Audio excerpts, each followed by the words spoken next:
ವಾಚಸ್ಪತಿಯಾಯ ವಿದ್ಮಹೆ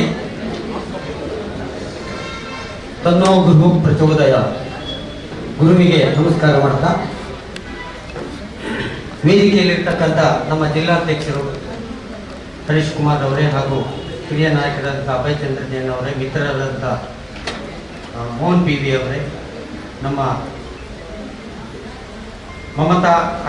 ಮಮತಕ್ಕನವರು, ಆಮೇಲೆ ಪದ್ಮರಾಜ್ ನಮ್ಮ ಮಿತ್ರರು ಮತ್ತು ನಮ್ಮ ಲೋಕಸಭಾ ಅಭ್ಯರ್ಥಿ ಹಾಗೂ ವೇದಿಕೆಯಲ್ಲಿರ್ತಕ್ಕಂಥ ಎಲ್ಲ ಗಣ್ಯರೇ, ಬಂಧುಗಳೇ, ಈಗ ನಾನು ಮಾತಾಡ್ತಾ ಇರುವಾಗ ಅಭಯಣ್ಣ ಒಂದು ಮಾತು ಹೇಳಿದ್ರು, ದೇವರು ಒಬ್ಬನೇ. ಅದು ನಮ್ಮ ಸನಾತನ ವೇದ ಧರ್ಮದಲ್ಲಿ ಅದನ್ನೇ ಹೇಳುದು. ಏನಂತಂದ್ರೆ ಈಶ್ಯಾವಾಸಂ ಇದಂ.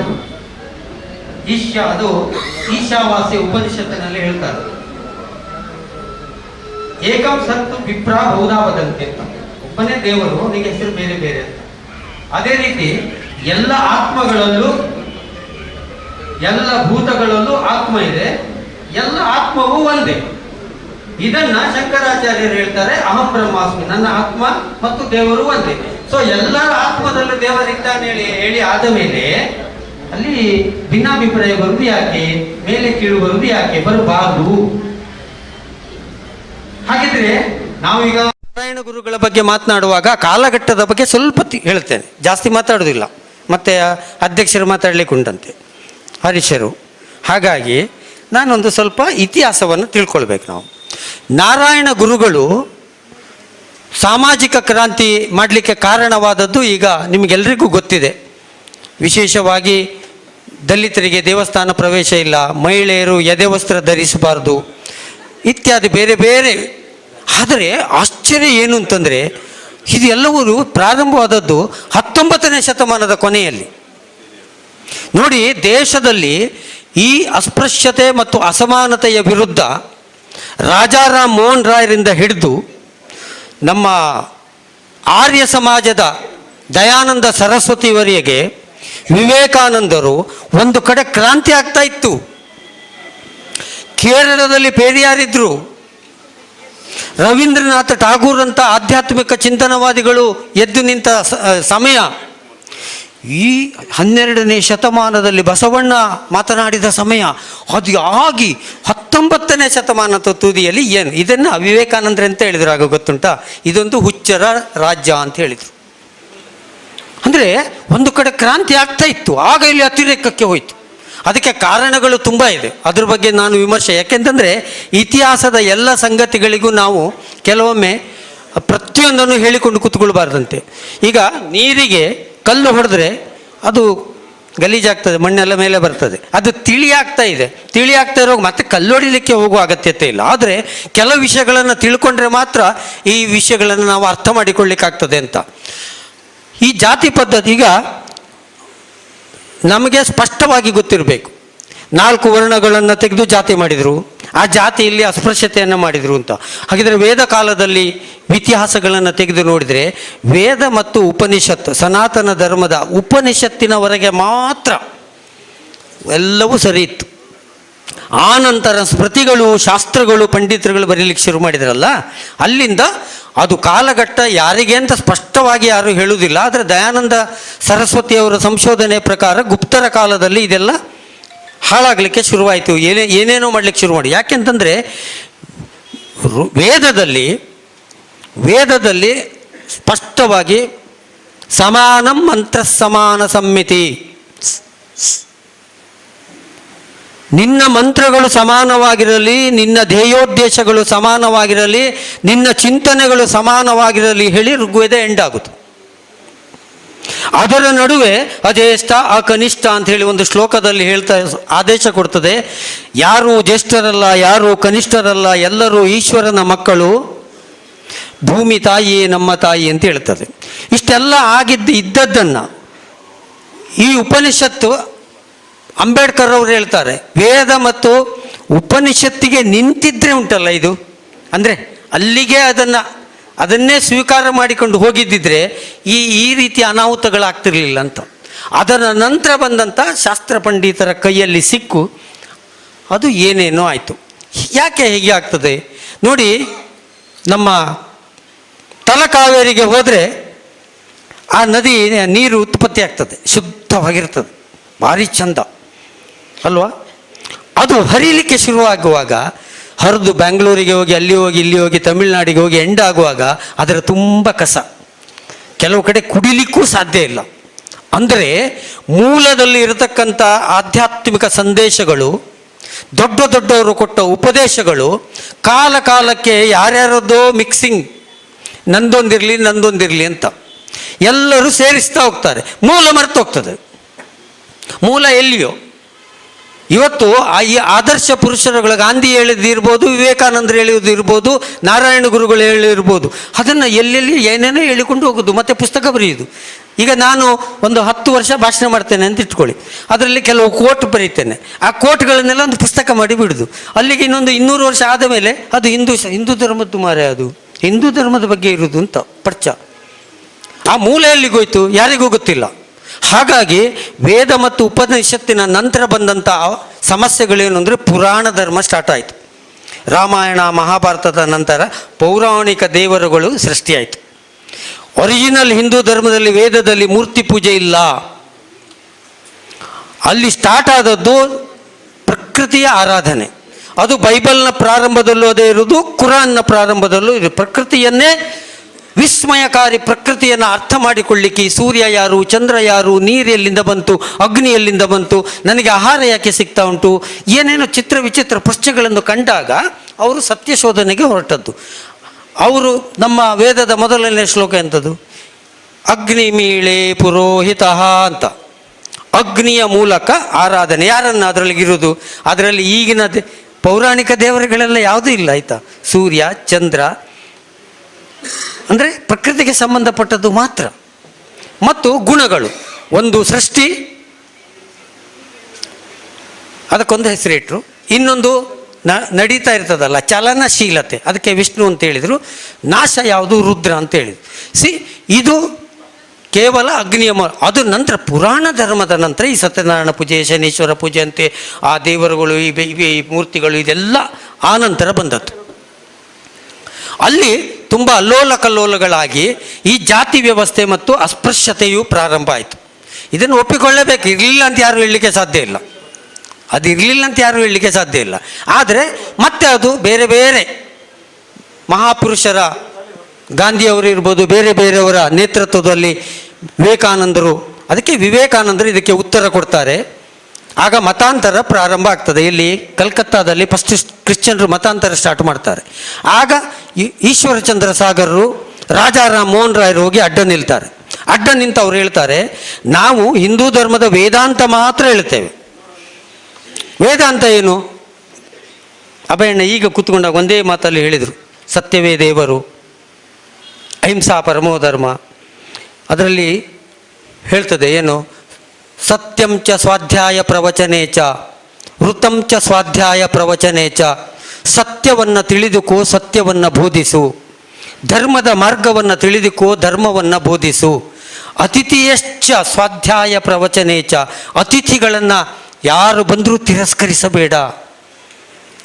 ಅನ್ನಂ ನ ನಿಂದ್ಯಾತ್. ಅನ್ನವನ್ನು ನಿಂದಿಸಬೇಡ. ಇದನ್ನೆಲ್ಲ ಇದೇ ಇರುವುದು, ಅದರಲ್ಲಿ ಇದೇ ಇರುವುದು. ಇದನ್ನೆಲ್ಲ ಬಿಟ್ಟು ನಾವೇನೇನೋ ಮಾಡಿ ಈಗಿನ ನವ ಹಿಂದುತ್ವದ ಕೈಯಲ್ಲಂತೂ ಅದು ಎಲ್ಲಿಗೆ ಹೋಗಿ ಮುಟ್ಟಿದೆ, ನಮಗೆ ಕನ್ಫ್ಯೂಸ್ ಆಗಿ ಹೋಗ್ತದೆ. ನಾವು ಯಾವ ಹಿಂದೂ ಧರ್ಮದಲ್ಲಿ ಇದ್ದೇವೆ? ಇವರ ಹಿಂದುತ್ವದ ಘೋಷಣೆಗಳೆಂಥದ್ದು, ಎಲ್ಲಿಂದ ಎಲ್ಲಿಗೆ ಮುಟ್ಟಿಸ್ತಾ ಇದ್ದೀರಿ ಹಿಂದೂ ಧರ್ಮವನ್ನು?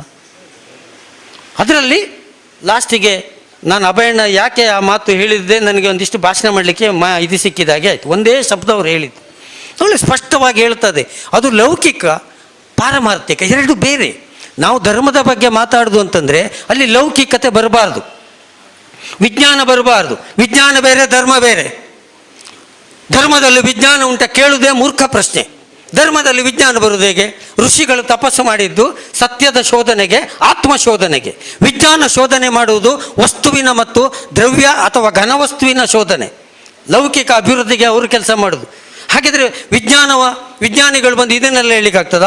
ನೀನು ಅಪ್ಪ ಅಮ್ಮನನ್ನು ಸರಿ ನೋಡಿಕೊಳ್ಬೇಕು, ಗಂಡ ಆದವ ಹೇಗಿರಬೇಕು, ಹೆಂಡತಿ ಆದವರು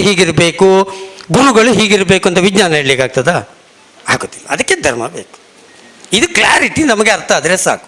ವಿಜ್ಞಾನವನ್ನು ನಮ್ಮೊಟ್ಟಿಗೆ ವೈಜ್ಞಾನಿಕ ಮನೋಭಾವನೆ ಚಿಂತನೆಗೆ ಅದನ್ನಿಟ್ಟುಕೊಂಡು ಬದುಕಿನ ಬಗ್ಗೆ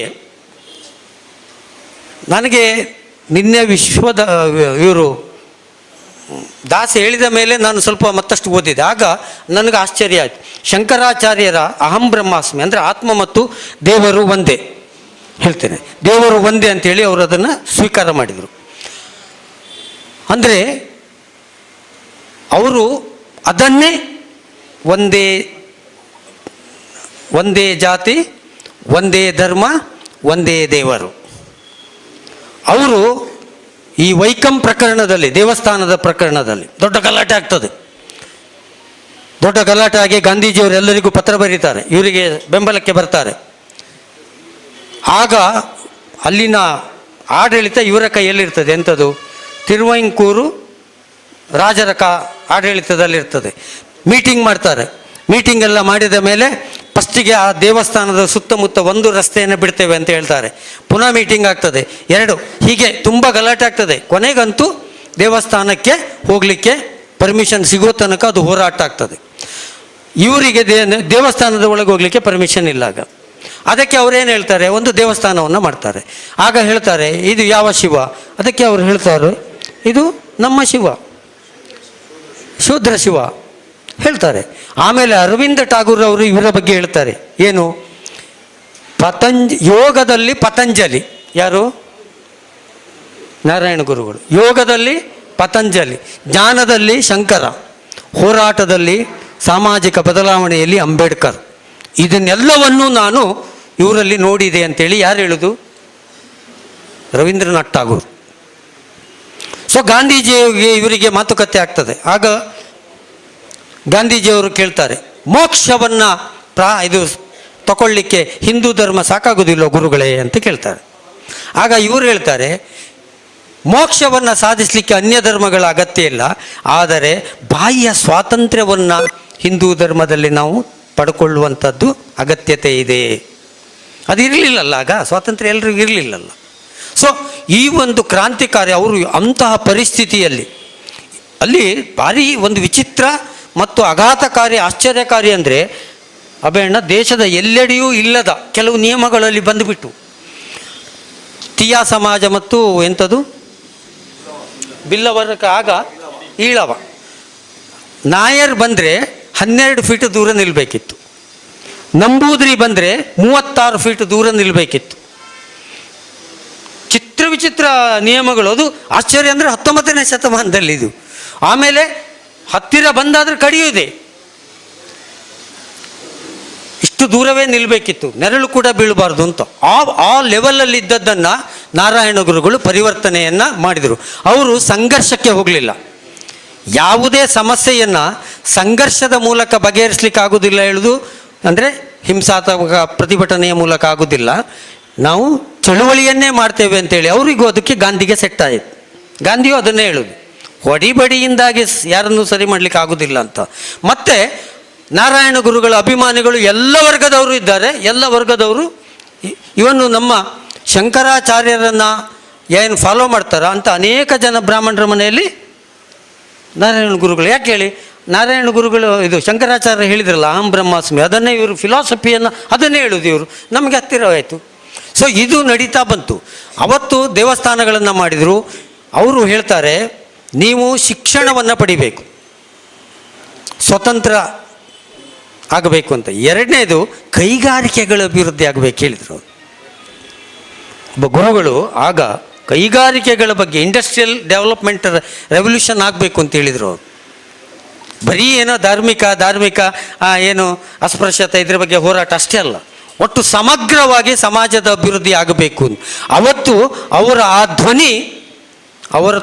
ಧ್ವನಿ ಗಾಂಧೀಜಿಯವರ ಧ್ವನಿಯ ನಂತರ ವಿಶೇಷವಾಗಿ ದಕ್ಷಿಣ ಭಾರತದಲ್ಲಿ ನಾರಾಯಣ ಗುರುಗಳ ಆ ಧ್ವನಿ ಉಂಟಲ್ಲ, ಅದು ಸಂಚಲನವನ್ನು ಮೂಡಿಸಿತು ಮತ್ತು ಹಿಂದೂ ಸಮಾಜ ಒಟ್ಟಾಗಿ ಉಳಿಲಿಕ್ಕೆ ಸಾಧ್ಯ ಆಯಿತು. ಒಂದು ನೆನ್ಪಿಟ್ಕೊಳ್ಬೇಕು, ಅಂಬೇಡ್ಕರ್ ಇರ್ಬೋದು, ಗಾಂಧೀಜಿ ಇರ್ಬೋದು, ನಾರಾಯಣ ಗುರುಗಳು ಇವರೆಲ್ಲ ಬರದಿದ್ದರೆ ಉಂಟಲ್ಲ ರಕ್ತ ಕ್ರಾಂತಿ ಆಗ್ತಿತ್ತು. ಇಲ್ಲದಿದ್ದರೆ ಎಲ್ಲರೂ ಒಂದು ಮುಸ್ಲಿಮ, ಬೌದ್ಧವ, ಕ್ರಿಶ್ಚಿಯನ್ ಅಂತ ಕೊನೆಗೆ ಅದನ್ನು ಯಾರು ಆ ಜಾತಿ ಪದ್ಧತಿ ಬೇಕು, ಮುಟ್ಟಬೇಡ, ಊಟ ಮಾಡಬೇಡ ಹೇಳೋರು ಮಾತ್ರ ಉಳಿತಿದ್ರೇನು, ಎಲ್ಲ ಹೋಗ್ತಿತ್ತು. ಹಂತ ಹಂತವಾಗಿ ಉಳಿದುಕೊಂಡು ಬಂದದ್ದಿದ್ರೆ ನವ ಹಿಂದುತ್ವದ ಚಳುವಳಿಯಿಂದಲ್ಲ. ಗಾಂಧೀಜಿಯವರು ಹೇಳ್ತಾರೆ, ನೇರವಾಗಿ ಹೇಳ್ತಾರೆ, ನಾನು ಸನಾತನಿ, ನಾನು ಉಪನಿಷತ್ತಿನ ವಿದ್ಯಾರ್ಥಿ, ನಾನು ಉಪನಿಷತ್ತನ್ನು ಒಪ್ಪುತ್ತೇನೆ, ಆದರೆ ಜಾತಿ ಪದ್ಧತಿಯನ್ನು ಒಪ್ಪುವುದಿಲ್ಲ, ಅಸ್ಪೃಶ್ಯತೆಯನ್ನು ಒಪ್ಪುವುದಿಲ್ಲ ಅಂತ, ನಾನು ಅದನ್ನು ಸರಿ ಮಾಡ್ತೇನೆ ಅಂತ. ಅಂಬೇಡ್ಕರ್ ಹೇಳಿದರು, ನಮಗೆ ಇದು ಸರಿಯೇ ಆಗೋದಿಲ್ಲ, ನಾವು ಬಿಟ್ಟು ಹೋಗ್ತೇವೆ ಅಂತ. ಎರಡು ವ್ಯತ್ಯಾಸ ಅಷ್ಟೇ. ಈಗ ನಾವು ರಾಜಕೀಯದಲ್ಲಿ ಪಕ್ಷದಲ್ಲಿ ಇರ್ತೇವೆ, ಕೆಲವರಿಗೆ ಸರಿ ಆಗೋದಿಲ್ಲ, ಇಲ್ಲೇ ಇದ್ದು ಸರಿ ಮಾಡುವ ಮಾರ ಅಂತ ಹೇಳ್ತಾರೆ. ಕೆಲವರು ಬಚ್ಚಿ ಒಂದು ಸರಿ ಅಪ್ಪ ಜನ್ಮ ಹೋಗಿ ಅಂತ ಬೇರೆ ಕಡೆ ಹೋಗ್ತಾರೆ. ಅಲ್ಲಿ ಅಂಬೇಡ್ಕರ್ ಬೇಡವೇ ಬೇಡ, ನನಗೆ ಇದಾಗಲಿಕ್ಕೇ ಇಲ್ಲ ಅಂತ ಅವ್ರು ಹೋದರು. ಉಳಿದವರೆಲ್ಲ ಸುಧಾರಣಾವಾದಿಗಳಾದರು. ಸುಧಾರಣಾವಾದಿಗಳ ಲಿಸ್ಟ್ ತೆಗೆದರೆ 106 ಜನ ಈ ದೇಶದಲ್ಲಿ ಸಿಗ್ತಾರೆ. ಅದರಿಂದಾಗಿ ನವ ಹಿಂದುತ್ವದ ಚಳುವಳಿಯಲ್ಲಿ ಹಿಂದೂ ಧರ್ಮ ಉಳಿದದ್ದಲ್ಲ, ಇವರ ನಾರಾಯಣ ಗುರುಗಳಿಂದಾಗಿ ಹಿಂದುತ್ವಕ್ಕೆ ಹಿಂದೂ ಧರ್ಮ, ಈ ಹಿಂದುತ್ವ ಬಣವರ್ಚಿ ಹಿಂದುತ್ವ ನಮ್ಮ ಅತ್ಯತ್ವ ಹಿಂದೂ ಧರ್ಮ ಉಳಿದದ್ದು, ಸನಾತನ ಧರ್ಮ ಉಳಿದದ್ದು. ಮತ್ತು ಸನಾತನ ಧರ್ಮದಲ್ಲಿ ಇಸ್ಲಾಂ ಧರ್ಮ ಬಂದ ಮೇಲೆ, ಕ್ರಿಶ್ಚಿಯನ್ ಧರ್ಮ ಬಂದ ಮೇಲೆ ಕೂಡ ವೇದ ಉಪನಿಷತ್ತಿಗೆ ಕ್ಲಾಶ್ ಆಗುವುದಿಲ್ಲ, ಅದು ಘರ್ಷಣೆ ಆಗುವುದಿಲ್ಲ. ಘರ್ಷಣೆ ಆಗೋದು ಈಗಿನ ಹಿಂದುತ್ವದಲ್ಲಿ ಘರ್ಷಣೆ ಆಗೋದು. ಅದು ಅವರ ನೀತಿ ನಿಯಮಗಳೇ ಬೇರೆ. ಹಾಗಾಗಿ ನಾರಾಯಣ ಗುರು, ಇನ್ನು ತುಂಬ ಜನ ಮಾತಾಡಲಿಕ್ಕಿದ್ದಾರೆ, ನಾರಾಯಣ ಗುರುಗಳು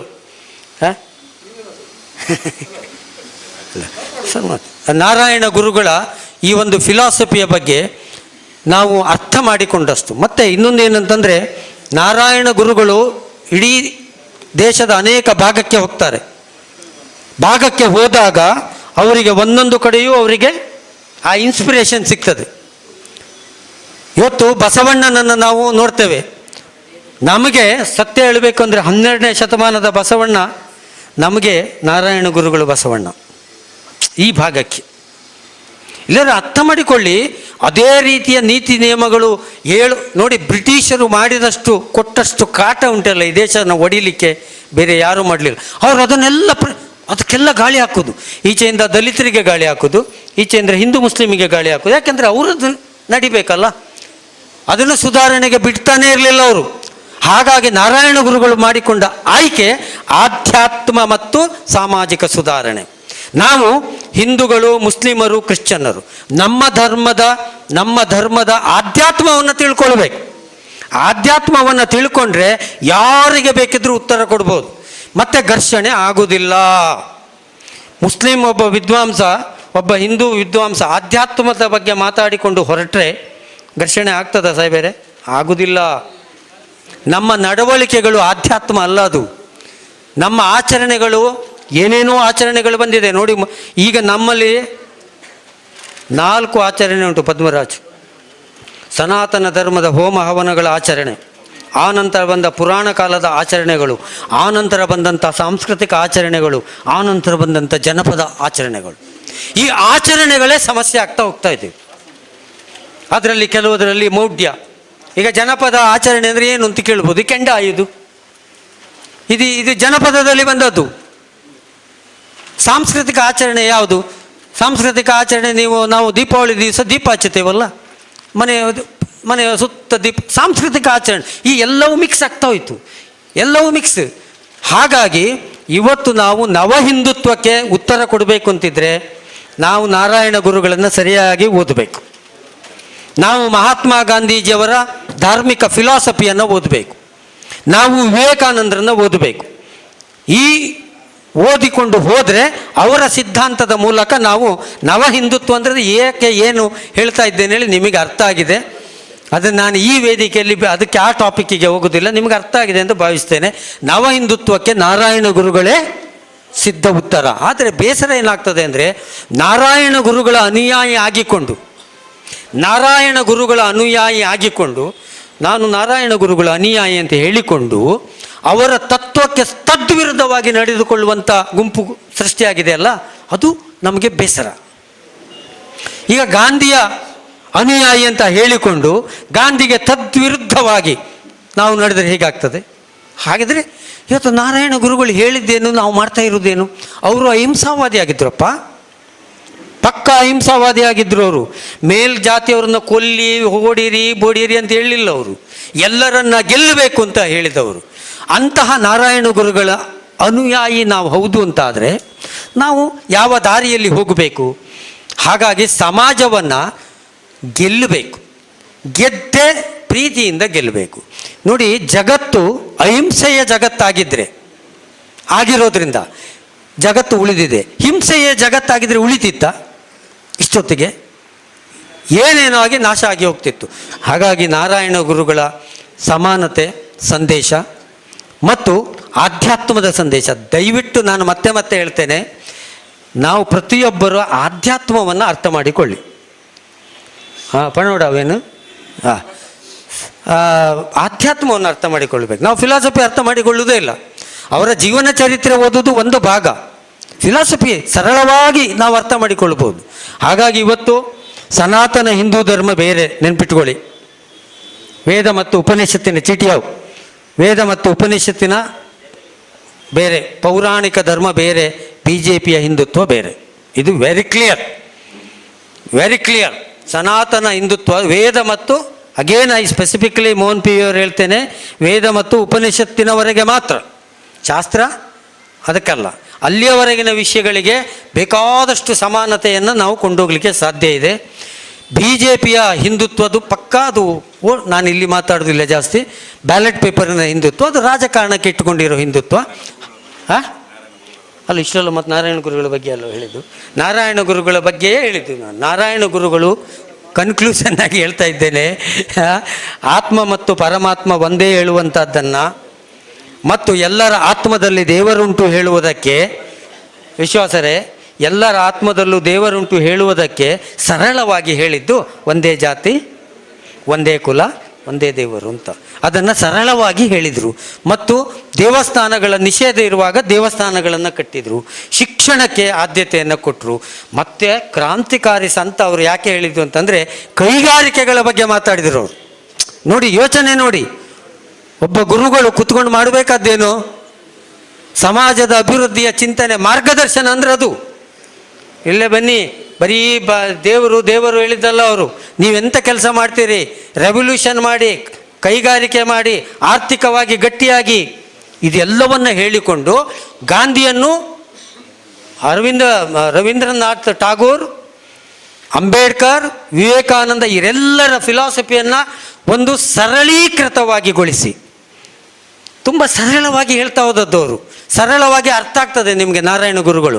ಅಂಬೇಡ್ಕರನ್ನೆಲ್ಲ ಓದಿದರೆ ಪಕ್ಕ ಅರ್ಥ ಆಗೋದಿಲ್ಲ, ಗಾಂಧಿಯನ್ನೆಲ್ಲ ಓದ್ತಾ ಹೋದರೆ ತುಂಬ ಪಕ್ಕ ಅರ್ಥ ಆಗೋದಿಲ್ಲ, ಕನ್ಫ್ಯೂಸ್ ಸ್ಟಾರ್ಟ್ ಆಗ್ತದೆ ಕೆಲವು ಕಡೆ ಎಲ್ಲ. ಇವರು ಹಾಗೆಲ್ಲ ಸರಳವಾಗಿ ಹೇಳಿಕೊಂಡು ಹೋದದ್ದು. ಹಾಗಾಗಿ ನಮಗೆ ದಕ್ಷಿಣ ಕನ್ನಡ ಕರಾವಳಿಯ ಈ ಕರ್ನಾಟಕದ ಭಾಗಕ್ಕೆ ಬಸವಣ್ಣನೆಯ ತತ್ವದ ಮತ್ತೊಂದು ರೂಪವಾಗಿ ಬಂದದ್ದೇ ಪೂಜ್ಯ ನಾರಾಯಣ ಗುರುಗಳು ಅಂತ ಹೇಳಿ ನನ್ನ ಮಾತನ್ನು ಮುಗಿಸ್ತೇನೆ.